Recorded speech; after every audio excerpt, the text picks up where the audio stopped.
Student topic करते हैं debenture का। एग्जाम में 1 मार्कर के क्वेश्चंस आते हैं, उनके बारे में हम डिस्कशन करेंगे। 1 मार्कर एमसीक्यू, प्रैक्टिकल क्वेश्चन कोई नहीं है इसमें, सारे थ्योरी के क्वेश्चंस हैं। डिबेंचर होल्डर क्या होते हैं कंपनी के लिए? कंपनी के लिए क्रेडिटर ट्रीट किए जाते हैं। किसी भी कंपनी के लिए डिबेंचर क्रेडिटर होते हैं, क्योंकि क्रेडिटर भी उधार देते हैं, डिबेंचर भी एक तरह का उधार ही होता है जो कि कंपनी उनसे पैसा मांगती है, बट फीचर्स के आधार पर थोड़ा अलग होता है, बट होता एक ही है। Debenture indicate, debenture long term borrowings होते हैं कंपनी के लिए, जो कि आपका नॉन करंट लायबिलिटी के अंदर आते हैं। डिबेंचर्स क्या होते हैं? लॉन्ग टर्म बोरोइंग्स होते हैं, जो किसके हेड में आते हैं? नॉन करंट लायबिलिटी के, राइट। डिबेंचर्स को हम एक्सटर्नल डेट भी बोलते हैं।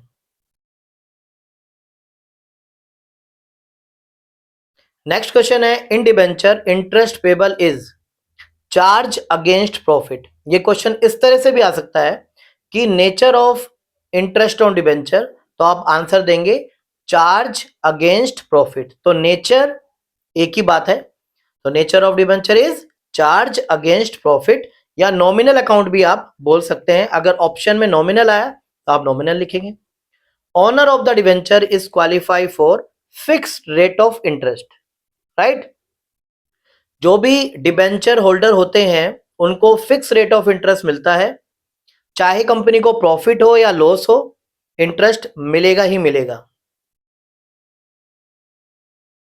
तो डिबेंचर पे इंटरेस्ट दिया जाता है, शेयर्स पे डिविडेंड दिया जाता है। स्टूडेंट को इसमें बड़ी कंफ्यूजन होती है, इस बात का ध्यान रखना। नेक्स्ट क्वेश्चन है, when A company is liquidated, जब कंपनी बंद हो रही होती है तो डिबेंचर होल्डर को कौन कौन से राइट्स होते हैं? पहले प्रिंसिपल अमाउंट भी और इंटरेस्ट अमाउंट भी, दोनों ही प्रायर राइट्स होते हैं किसी और से पहले लेने के। यानी डिबेंचर होल्डर अपने प्रिंसिपल अमाउंट और इंटरेस्ट के लिए पहले से अधिकार होता है लेने के लिए, अगर कंपनी बंद हो रही है तो। Debenture application in the form of nominal account होता है डिबेंचर एप्लीकेशन।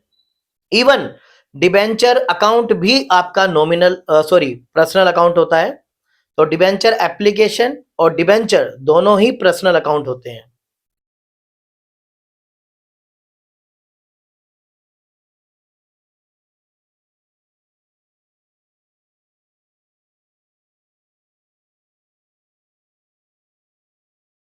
नेक्स्ट क्वेश्चन है, perpetual debenture are known as irredeemable debenture. Perpetual का मतलब होता है नेवर एंडिंग, यानी जिसका पैसा वापस नहीं किया जाएगा। जिन डिबेंचर्स का पैसा वापस नहीं किया जाएगा, जब तक कंपनी रहेगी, जब तक नहीं दिया जाएगा, तो वो इररिडीमेबल डिबेंचर कहलाते हैं, राइट। परपेचुअल वर्ड यूज होता है वो चीज जो कभी एंड नहीं होती। What is secure debenture? Secure debenture आपके मॉर्गेज डिबेंचर होते हैं। मॉर्गेज डिबेंचर्स तभी इशू किए जाते हैं जब कुछ गिरवी रखा जाता है, तो गिरवी के लिए ही मॉर्गेज वर्ड यूज किया जाता है। एग्जाम के लिए इंपॉर्टेंट क्वेश्चन है ये। और अनसिक्योर्ड डिबेंचर को ही नेक्ड डिबेंचर बोलते हैं, ये मैंने एक अलर्ट के पॉइंट बताया। अनसिक्योर्ड को ही नेक्ड डिबेंचर बोलते हैं।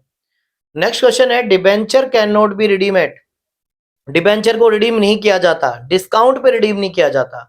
बाकी डिबेंचर को इशू डिस्काउंट पे भी किया जाता है, प्रीमियम पे भी, डिस्काउंट पे, प्रीमियम पार सब। नेक्स्ट क्वेश्चन है, premium on redemption of debenture nominal account होता है। जो आप प्रीमियम पे करते हो on redemption of preference share debenture, तो वो कौन सा अकाउंट होता है? उसका नेचर क्या है? पर्सनल अकाउंट है। ये भी एग्जाम के लिए अच्छा क्वेश्चन है। लास्ट क्वेश्चन है, zero coupon bond are issue. तो जीरो कूपन बॉन्ड पे किसी भी तरह का रेट स्पेसिफाई नहीं किया जाता, माइंड इट।